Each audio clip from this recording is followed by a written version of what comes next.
Hi, hello po. Welcome to my channel. Sa story sa Bible. Kag paano ini nag-point sa aton to Jesus Christ.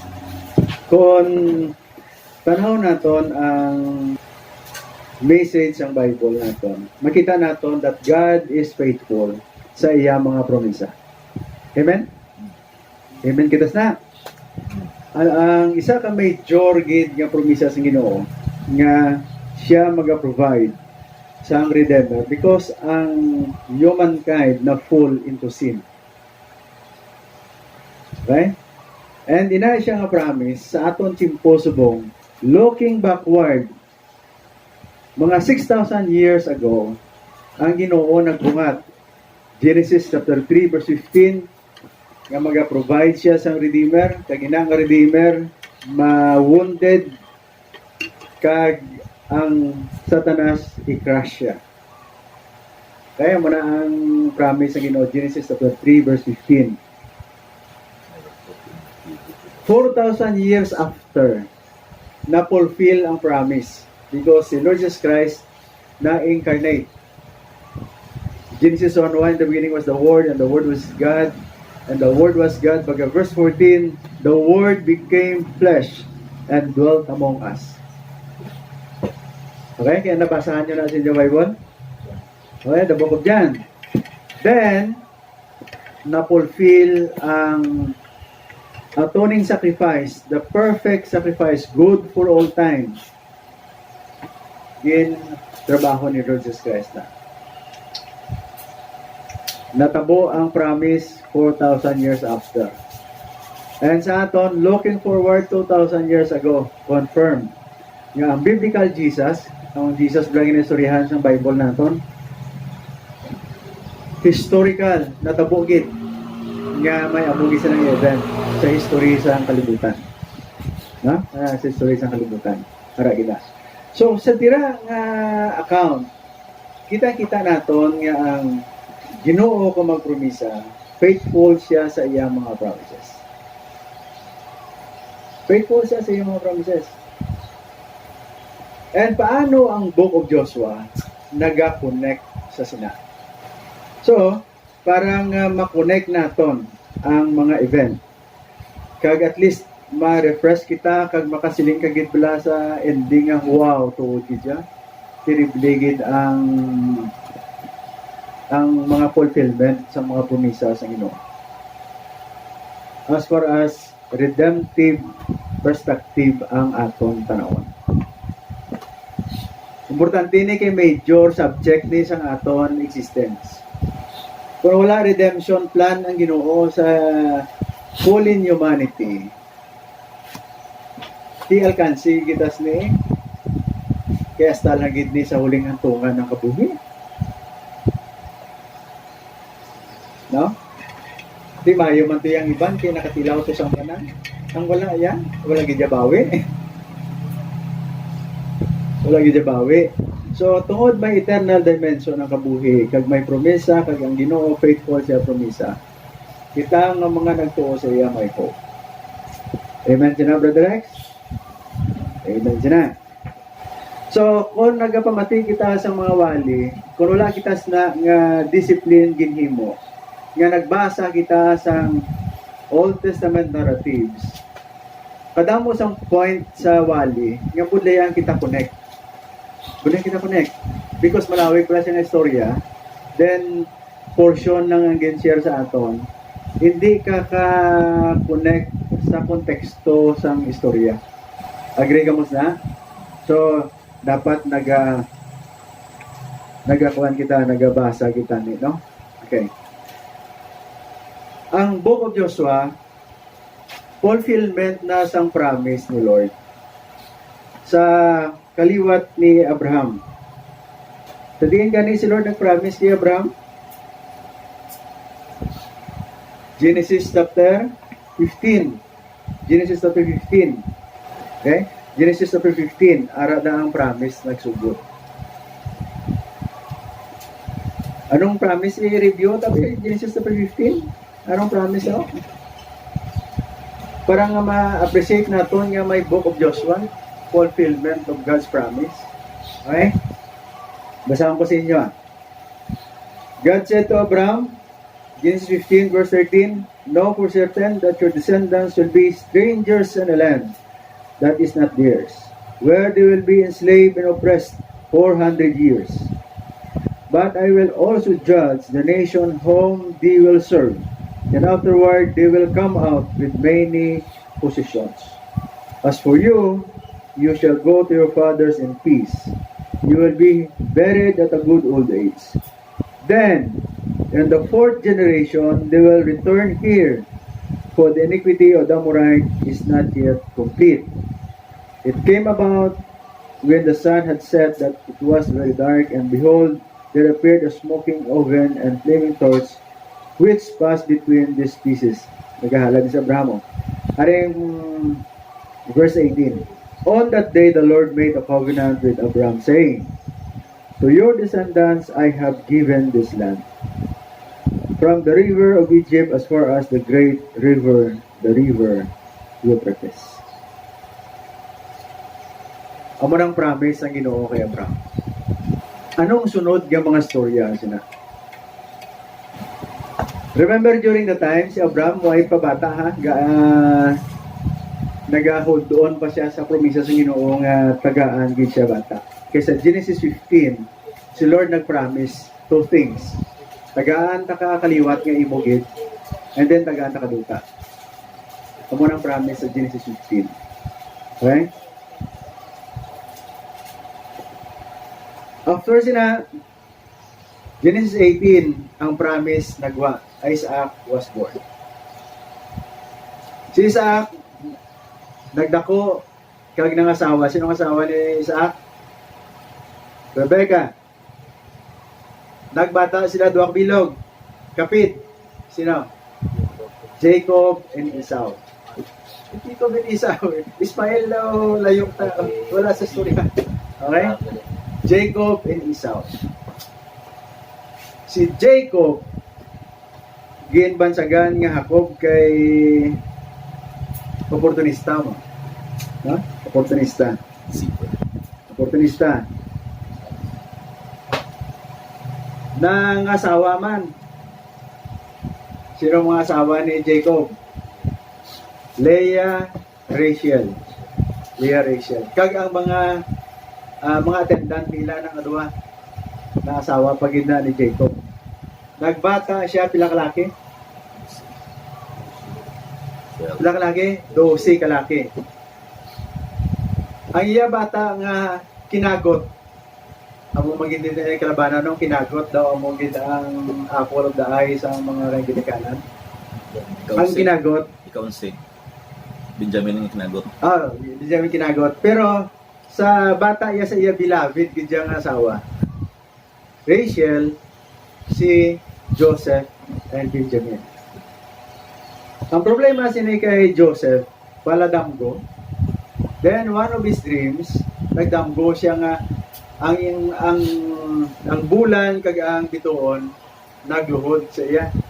Siya pa'y kadamgo, ang iya mga pinugkos, kag ang binugkos ang mga utod, nagluhod sa iya. Ginsungguran sa Ginikanan. Ano ka, bata ka lang, ipa-mander kami sa imo. Kag mas ginsungguran sa mga utod, sobra ka na. Manghod ka lang, umuha mo na. Ang lain pag itatabo sa storya, ang favoritism sang Ginikanan, Jacob, turtigid ka obvious. Sa 12 ka bata, si Joseph na ginimuan jacket nga namin. Dam color. Oh. Coat of many colors. Di suya agad ang mga utod. Then, ang opportunity nag-abot para ma-erase nila si Joseph sa pamilya. Sa wayang nga ila ginapahalban sa ila mga kasapatan. Nagbisita si Joseph, then dito na nag-coincide ang mga plano. Si Joseph nabaligya sa mga Midianite trader na design nakalapot siya sa Egypt. Kagang pobre nga Jacob, ginpabalo lang gintuso sa kasapatan si Joseph and the wilderness. Tihibi lang gid tigulang.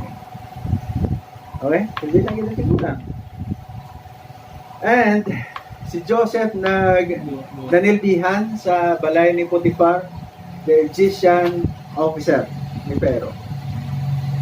Maayo man tani ang dalagan sang karir ni Joseph to, nag-asinso to siya. Ang problema naman ba ang asawa ni Potiphar kiyat-kiyatan gid. Kiyat-kiyatan. Kiyat-kiyatan. Then na-falsely accused si Joseph na priso. Pagka-priso, maski sa prisuhan, the Lord was with him. The Lord was with him. Maski sa prisuhan, gintagaan sa gani responsibilidad sa warden. Then, ang mga servants ni Pharaoh, nga nakasala nga na priso man, nagdamgo. Then, sa ilang mga damgo, si Joseph ang nag-interpret. Then, ang interpretation came to pass. Nanging tuod, ang baker nakabalik sa serbisyo. Baker, ang wine bearer, daw na disgrasya. Sa ngato na to sa serbisyo nakabalik ng mga servants, si Pharaoh nagdamgo. Dahil patawag ang tanan nga bright voice sang Egypt para ma-interpret. Lain lang galing ang style ni Pharaoh na sa iya request nga interpret ang dreams. Hindi siya manugid kung ano ang damgo. Di surrender ang tanan nga wise voice of Egypt. Huwag ginaya sir sa makatakot sa damgo mo. Hindi kami yung mga Diyos. And ang isa ka servant nga ginbuligan ni Joseph nga na-interpret ang dream, naka-remember. Sir, may atuto Hebrew slave sa penitentiary. Tanda to sir magpakot sir. So, si Joseph ginpatawag. Then, siya, by prayer to the Lord, na nahatag ang dream of Pharaoh, then ang interpretation. Ano ang dream? 7 years of abundance and 7 years of famine. Tungod believe si Pharaoh sa iyang wisdom. Siya ang gidhimo nga administrator sa Egypt. For 7 years of plenty, 20% sa production ginasave. 20%. 1/5. For 7 years ginasave. Kagrabe ni ang power sa 20% ginasave ha. Kay 7 years of plenty, 20% sa production ginasave. Nakasulbar sang 7 years of famine. Kag naka-share pa sa iban. Then ang mga utod, remember ang mga utod ginagbaligya sa iya sa Midianite trader dahil siya nakalabon sa Egypt. Nangayaw na pangumpra kay wala na bugas. Wala pa tos pastor ng bulante mo. Oo, wala pa siyang bulante. Tinangayaw ang mga utod sa Egypt para magbakal bugas. Hindi na nila ma-recognize si Joseph, itinaglain ang aura. Imagine na ba, administrator ka na sa powerful country. Di sila ya ang attire mo lang Japon, bakiro lang kay Japon. Wala sila ka-recognize kay Joseph, sila ya na-recognize. Okay? Then, ginpinang testingan sila kung amo lang Japon ang batasan. Sa ila kumpra, ang ila bayad, ginbalik sa sako. Sa ila pagpuli, na-discover nila, uy, ari manigyapon ng atong pinamayad. To show their honesty, bumalik sila sa Egypt, ginuli ang bayad. Second nga testing sa ila, ginhawiran ng isa ka utod. Ang instruction ni Joseph, hindi nyo rin makuha ang utod yung isa ha, kung hindi nyo din madala manghod nyo. Then, ginayo si Jacob. Bang, ipadala na sa mo ng agot mo. Ipadala na kay dito. Sinong galing magulang ko nga ginhawiran? Si Simeon? I don't know. Nalipat na ko. Para ma-release tong isa na itong magulang isa kabata na bilin. Then, sa kadugay nga ayo kay Jacob, ginpadala si Benjamin. And pag-abot nila sa Egypt, gintagaan sila dako nga party. Dako nga salo-salo. Then, makatilingala. Kaysa 11 sila nga nagkakaon, double portion ng kay Benjamin ginata. Mas damo tumpok niya pagkaon. And sa wala nagidugay magwanta ni Joseph, nag-reveal na siya sa iya identity. Ako na to ang inyo ginbalbal sa una, ginbaligya sa video ng creation. Okay? Kag, amo na ning occasion nga ang family ni Jacob nagdulhog na sa Egypt. 70 in all. 70 in all. Kag sa 70 sila, nagtiner sila sa Egypt for 400 years. Siling balato sa Genesis chapter 15, basa ko sa inyo. Nagtiner sila for 400 years. Di imagine mo pila ka generation na 4 generations. 4 generations. Namata sila nga namata. Ginbutang sila sa Pharaoh sa land of Goshen. Kag sa ila pag tiner for 400 years, hindi lang basta-basta kadamo ng Israel ang nagkratao, nag-multiply. Okay? Ang problema lang nila, after napatay si Joseph, after napatay tong Pharaoh, there arose another Pharaoh of Egypt nga wala kakilala kay Joseph. Kag ang natabo, Exodus chapter 1, nagliwat ang pagtrato sa Israelite. Then, si Moses natawo. Natawo si Moses. Sa time nga ang Israel ginahingabot, tanan nga laki, patyon. Tanan nga bata, laki, patyon. Kay ginakalbaan ng Egyptian, basi magsubra na sila kadamo, kay mag-revolt nila sa aton, wait na tamimo, kay nagadamo sila ng gidamo. To control sa population, to control sa ila power, sa kursa, ginamo to. And what happened to Moses? Gintago sa ginikanan pila ka bulan. Sang ikaw hindi naging siya matago, kaya hindi ang bata, kaya hindi man. Ginsulod siya sa basket, ginpaanod sa Nile River. Kadako ginsang coincidence. Tumaymingit ang Princess of Egypt with his attendants, huy naga-swimming sa Nile River. Naga-swimming sa Nile River. Then, nakita ang galutaw-lutaw nga nagahibi, nga may ang basket, nga may nagahibi nga bata. Ginkuha, na-impress ang prinsesa, and siling niya, ini nga bata will be my own. Gindala sa palace, gin-educate sa wisdom of Egypt si Moses. And one day, sang dako na siya, ano na tabo? Naglagaw-lagaw man ang soltero. Nakita niya ang isa ka Hebrew, maltratar sang Egyptian. Pagligas-lingas siya, daw wala man sa katanaw, ginhirit niya. One strike lang, dead ball. The next day, nagbalik sa lagaw-lagaw, may duwa ka Hebrew nga nag-aaway. Tinambagan niya ang isang ara sa sala. Tinambagan si Moses nga, sino ka? Nga mag-judge sa amon nga duwa ni. Ano, parihon mo ko sang ginimo mo hapon to sa Egyptian?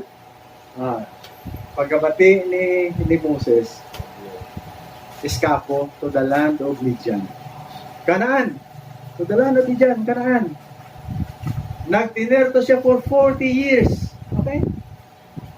40 years, nagtinerto siya. Then, the burning bush experience. Sa nagapaharap siya sa iya mga karnero, natingala si Moses, nagkakasunog ang puno, nagkakarab-garab ang puno, pero wala kakaupos. Sa iya curiosity, ginamat-amat niya palapitan. And then, the voice of the Lord. Anong ambal sa iya? Kasi, kung ikaw ususo, di ba mapalapit kay gin sobra-sobra? Kasi, discovery gawin mo kung ano ina. Anong ambal siya ni Lord? Baka mo ilander. Okay? Moses, the place you're standing is holy ground. Okay? Kakasay mo mga sandals. Then dito ang instruction ni Lord. Natabo, nabatian niya ang cry of the Israelites sa Egypt. Kaya kinamaltrato sila. And si Moses gintagaan mission. Balik ka dito and i-lead mo nga kung mga katawhan to come out of Egypt. Okay? Pag-abot niya to, ano na tabo? Nagpati ba dayon sa iyang mga Israelite? Grabe nga struggle eh. But the wonders of the Lord ginpakita sa ila to confirm nga tuod gid nga sinugo siya. Then sa iya leadership, ang Egyptian nag-experience pila ka plagues to? Pila ka plagues? Pila ka plagues? Pila ka hanot ang nagtupa sa Egyptian?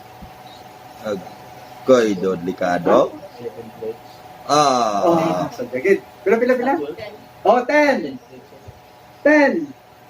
Ang pinaka-worst gid kag naghibig gid ang Egyptian, ang pinaka-last, the death of the firstborn. Kagamoto ang nag-facilitate siyang Passover. Kag tungod sa itong experience ng Egyptian, kinadlukan sa mga Israelites. Lakat na kamo kay mapapas kami kung magtiner pa kamo di. Okay? Then, tanan nga pangayuhan nila si Egyptian, hatag kay ginapalakat na sila mo. And they came out with great positions. Dila mo na natabo? Ano natabo? Then, the Exodus na. The Exodus. Naglakat na sila pagwa sa Egypt. Pagwa pala nila sa Egypt, ang mga Egyptian nagbabay-babay lang? Nagbabay-babay lang ba sila? No! After pila ka days, na-realize ang Pharaoh, sadya nga gid pala katato sila. Why not as slaves? Ginlagas. But the Lord again showed His power. Ang angel nga nag-lead sa Egyptian, sa Israelites, nagkadto sa likod to protect the Egyptian. Ang pillar of cloud nagpalikod. So wala kadat-dat ang mga chariots ni Pharaoh. Then, ang problema nga dako, nakibon sila sa tubangan sa Red Sea. Tubangan sa Red Sea. And overnight, the power of God parted the Red Sea. Kaya ang description, ang mga Israelites, naglakad in dry ground. Naglakad in dry ground. Hindi ba lunangon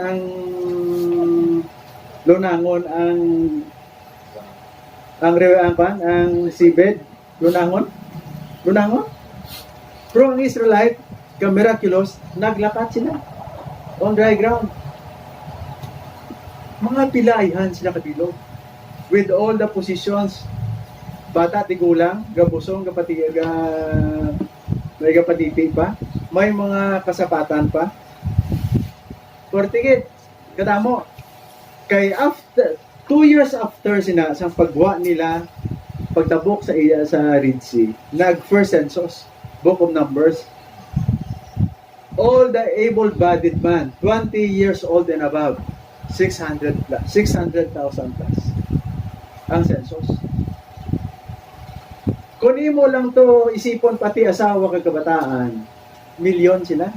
I-times 3 mo lang be, 1.8 million. Imagine mo na kadamo ang nag-cross sa Red Sea. May mga bit-bit pa nga pagkabutang. And sa mo na kadamo nga tao, sa ila 40 years Exodus experience. Wala to sila gapanguma. Paano mo pakaunon? Kag paimnon ang amuna kadako nga multitude of people. The Lord miraculously sustained them with manna from heaven every day. Pila katangker sang tubig ang ila pwede konsumukon sila. Pila katangker sang tubig na. Millions of liters. Imaginable. Wala labot sa kasabatan, milyon na sila daan. Kung mag-inom ng 1 litro, kada tao, kada adlaw, milyon of liters na. Kada adlaw. Ang mga kasapatan pa, di way pa to sila paligo. Kag pro panibin. Tiribligid, manna from heaven and water from the rock. Grabe nga provision sa Ginoo sila. Grabe nga provision sa Ginoo sila. And pagsulod nila sa territory sang Kanaan, 7 great nations ang ila tubangon. Nga ang description sang sinang ang mga nation, portigid, din mo makita ang description sinang ang mga nation. Ha?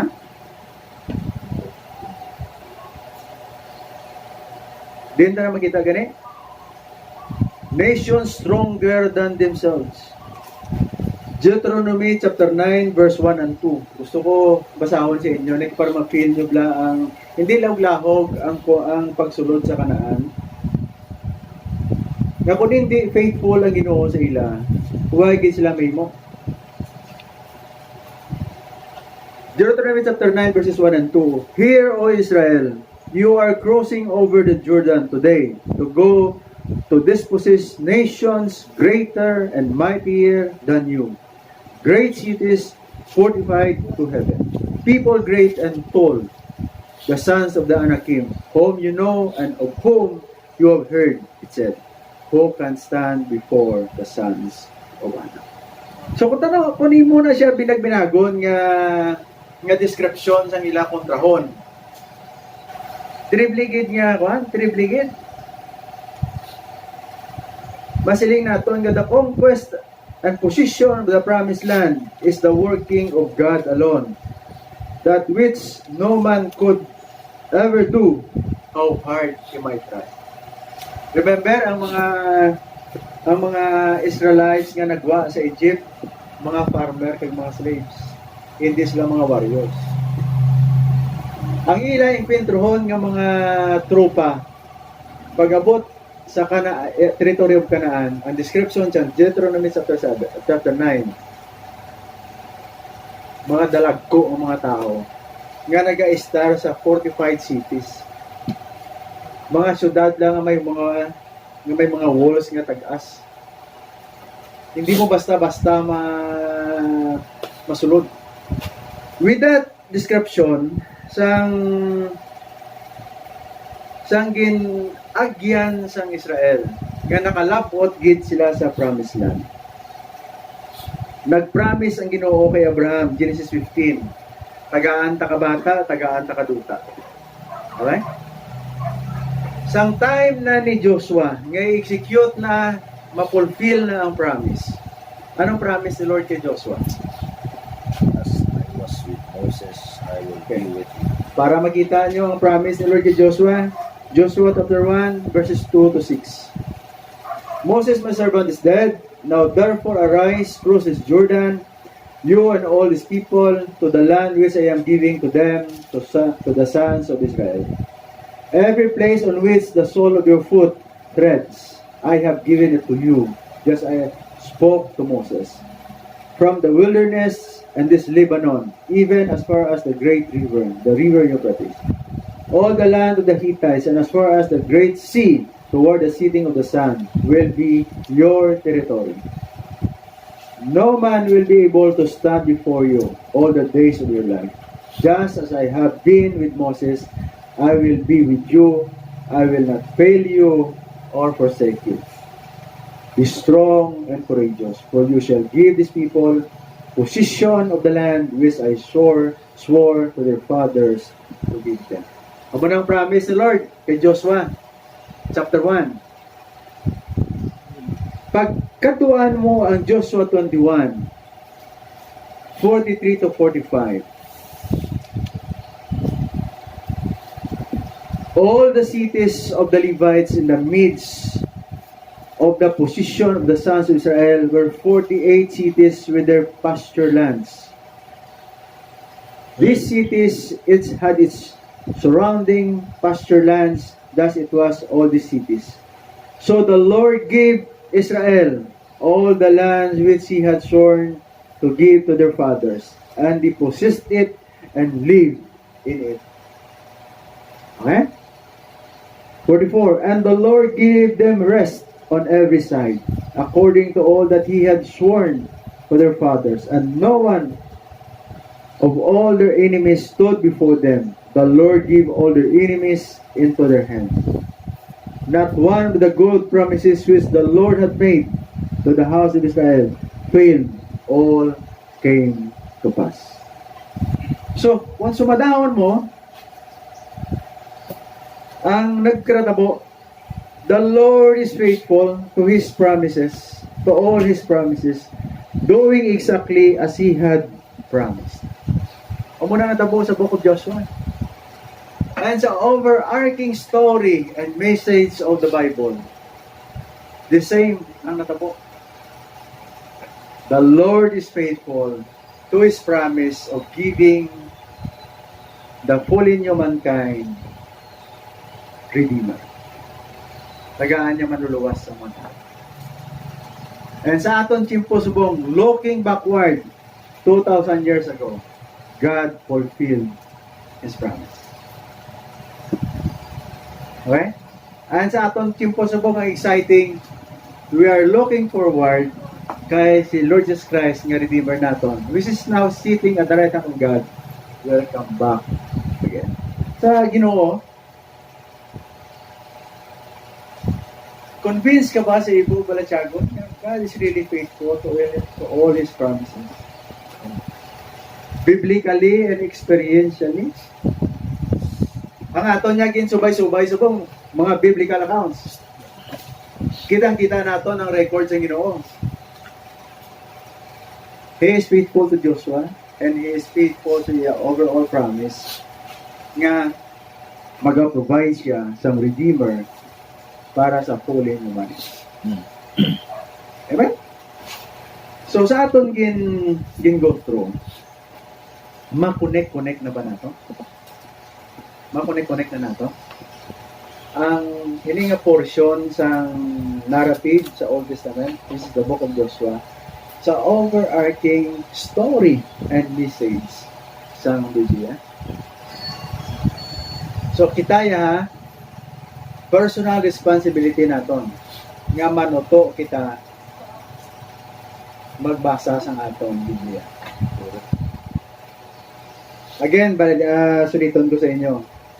Mapudlayan ka sa Old Testament pag wala ka klaro nga foundation kag understanding sa Old Testament. Okay? So, gusto ko ato ni appreciate ang oportunidad nga ginahatag ni Lord sa atin. Dugay na sa gapromisa nga magabalik. Dugay sa gapromisa nga magabalik. Si Apostle Paul may discussion sila. Hindi ka mo magsiling ha, uyaya ang Diyos ha. May discussion sa Apostle Paul sila. Kay may ara iba nga nagasunlog mo. Pidi na tong inyo ginasiling ang inyo Ginoo mabalik. Dugay natin no. Libo na katuig ang nagagi wala man to gyapon. Si Apostle Paul may sabi, hindi ka mo magkamali. Nga hambalon yun nga inuyaya sa Diyos niya. Ini nga palugit nga gina-enjoy natin is the grace of God. Expression sang iya gugma kagaluoy ni sa atin. Di madamo nga tao ang wise ni God kasi. Kung ang first parents sumimplang, anong problema nila? Deception. Yeah, deception. Tama ba remember nyo? Deception. Ang ilang nga issue, Adam and Eve. Ang description sang ila sa Bible, Adam and Eve were deceived. Ha? Kita nyo na? Deceived. Can you imagine sang degree of deception sa subong na present time? Stone Age pa ganito sila sa una, grabe na, lusot ng deception. Subong niya high-tech na, high-tech na. High-tech na. Especially, ari na kita subong sa experience economy. Experience economy na kita subong. Amo na ning aton era. Agrarian economy, hindi na nila type na. Uy, nagana subong. Mga tao wala na. Millennials, wala gana sa agrarian economy.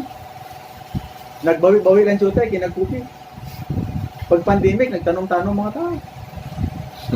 Pero basically, why nagana? That is why Department of Agriculture nag-aatag incentives ito. Yang millennials kumanguma, masuportahan. Galing mga millennials na mga tanga, why gatuon? Kung paano ma-access kung ma-avail ang suporta sa gobyerno. O dako scholarship subong sa agriculture nga kurso. Portigid. So, ang deception sa subong, portigid. Kung hindi ka acquainted sa genuine, mula ning aton nga pinaguro ka paano? Ka safety. Dapat mangin acquainted kita sa genuine.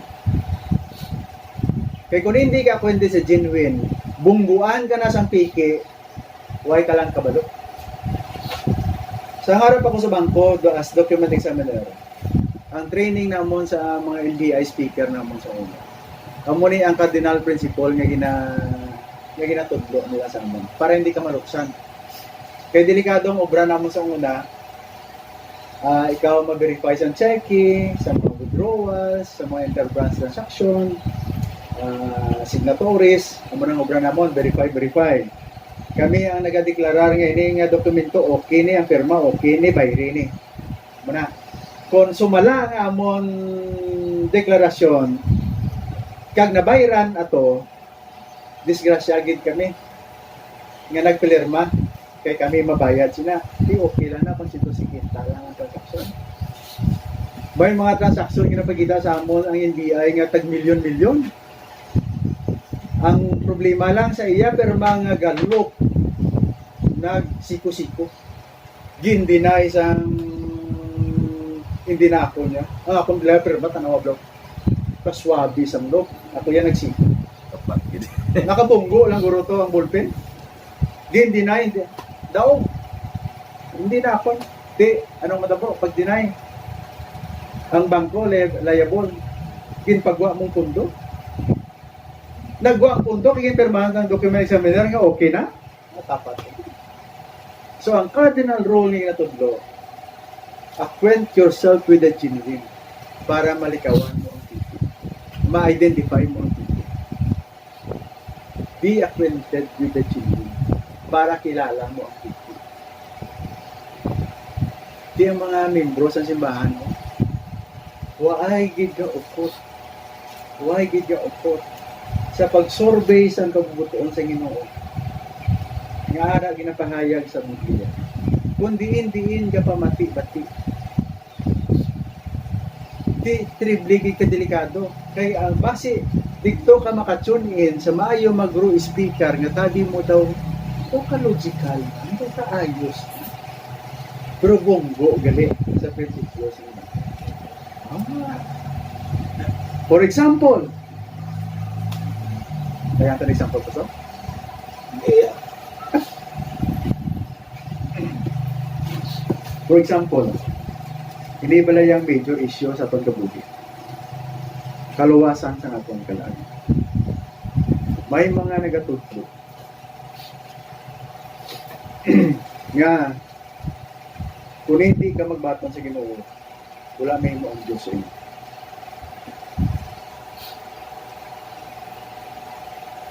Di daw kan man, no? Daw ka logical man. Huwag may mong Ginoo sa inyo. Common na siya kayo, common na siya kayo.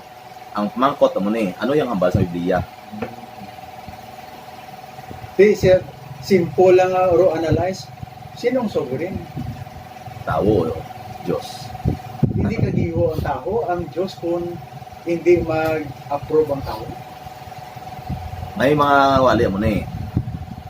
Ang Diyos ay tanyag sa kaluwasan. Nagatag sa manluluwas, si Jesus Christ. Depende sa imo kung matunon mo kung hindi. Kung hindi ka, wala mahimo ang Diyos sa imo. Is it correct? Tsakto, bla na. Unang taon sa prinsipyo sa Biblia, ina, kino ka namin pamatian na eh. Logical. Diba logically, tuwag yun man, ito ko namin ang pamatian.